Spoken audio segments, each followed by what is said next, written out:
Saya Hiptiah, salah satu perajin batik di Kampung Batik Giriloyo yang ikut mengelola kegiatan wisata di Desa Wisata Ubersari, fokusnya di Kampung Batik Giriloyo. Dari kecil kami udah dikenalkan batik dari orang tua dan bahkan dari tetangga sekitar. Jadi kegiatan ini tuh sudah secara turun-temurun. Keunikan Giriloyo sendiri ini apa sih yang beda dari daerah-daerah wisata? Uniknya itu pembatiknya perempuan dan sudah tua-tua. Itu unik. Unik sekali. Dan mereka menjadi pemandu wisata. Maksudnya tidak hanya sekedar pembatik, tapi mereka menjadi pemandu wisata. Dan mereka yang datang ke sini itu bilangnya sudah tua tapi masih produksi, terus masih aktif kayak gitu. Mereka tuh terkesan kayak gitu. Apalagi orang luar negeri.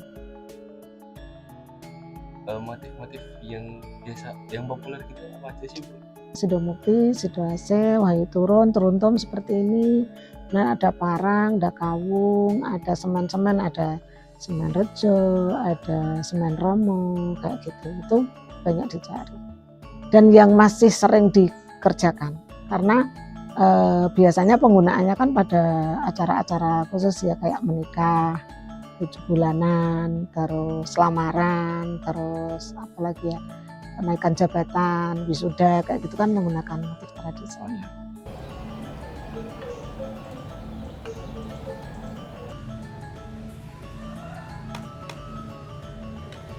Perkenalkan, nama saya Istijanah. Saya berasal dari Kampung Batik Giriloyo, tepatnya di Karangkulon, Wukirsari, Imogiri, Bantul.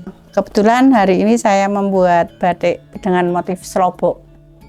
Jadi motif slobok itu ada ininya nggak sih, Bu? Kayak ceritanya gitu? Ceritanya seperti ini cerita zaman nenek moyang kita, dan juga saya mengabadikan kalau motif slobok itu biasanya digunakan untuk kematian, kemudian untuk ruat, terus satu itu untuk pelantikan pejabat yang di pemerintahan kayak gitu.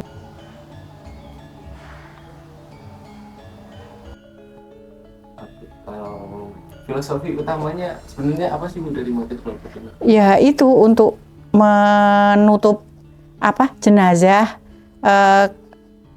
mengangkat, istilahnya mengangkat derajat manusia itu loh. Kalau dia wafat, meninggal itu kan biar diampuni dosa-dosanya. Terus kalau untuk pelantikan pejabat itu biar dia menjadi pejabat itu bisa memenuhi syarat dan bisa amanah menjalankan tugasnya. Kalau untuk ruat sendiri itu biasanya melebur. Kemungkinan kemarin keadaannya itu sudah agak buruk, kemudian dilebur dan dia menjadi baik lagi, seperti itu. Sejak kapan berarti slobok mulai digunakan di dalam tradisi pemakaman? Motif slobok digunakan itu dari batik itu ada, jadi digunakan untuk menutup jenazah sebelum dimakamkan. Itu kan ada namanya lurup kayak gitu. Nah itu biar nanti jenazah yang mau dimakamkan itu diterima amal kebaikannya dan juga ditempatkan di sisi yang maha kuasa, seperti itu. Mungkin makna dari polanya gitu gimana? Ini polanya seperti ini, tadinya ukurannya itu 2 ataupun 3 cm. Nah ini dibikin kotak-kotak seperti ini toh. Terus nanti dibagi. Ini dibagi 2. Itu. Nah ini dibagi 2, kemudian nanti setelah diwarna, ini kan jadinya nanti gelap, yang ini terang. Jadi ada titik terang kayak gitu. Tadi mengharapkan biar kembali seperti semula, seperti kain yang masih putih, masih suci, kan seperti itu. Kalau variasinya ada apa aja sih, Bu, dari slobok ini? Ada dari biasanya Wahyu Temurun, terus ada Sidomukti kayak gitu. Jadi di tengahnya itu ada motif Sidomukti, terus Isloboknya itu di pinggir-pinggir kayak gitu. Tapi apa pasti Slobok ini selalu dikaitkan dengan kematian gitu? Ya enggak juga lah, tadi lo ada yang pas pelantikan mau jadi pejabat kayak gitu kan. Jadi enggak tentu juga buat orang meninggal gitu juga enggak.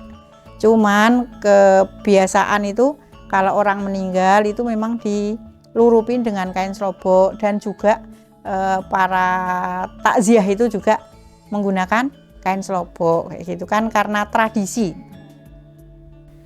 Kalau di sini itu juga enggak tentu terus ada orang meninggal harus menggunakan slobok, itu enggak juga. Yang penting orang yang sudah meninggal tadi dikasih lurup dengan kain gitu. Itu kan kurang lebih adatnya keraton kayak gitu kan, seperti itu. Kalau di masyarakat umum juga enggak tentu harus menggunakan slobok. Kalau di era sekarang itu masih sering digunakan nggak sih batik slobok ini, Bu? Masih sering digunakan juga.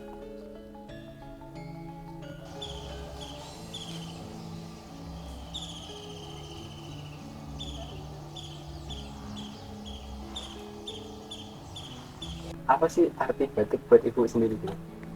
Kalau menurut aku batik itu memang dia merupakan suatu budaya atau kegiatan tradisional yang dilakukan secara terus-menerus, dan bagi saya sendiri bahwa batik itu bisa menghidupi pada keluarga kami. Karena dengan melakukan batik ini, saya dari kecil sudah melakukan batik, dan sampai hari ini, sampai saya usia hampir kepala 6, saya masih tetap produksi batik, dan itu bisa membantu ekonomi keluarga kami, bahkan dari posisi yang sangat di bawah, dan sekarang alhamdulillah bisa lebih baik.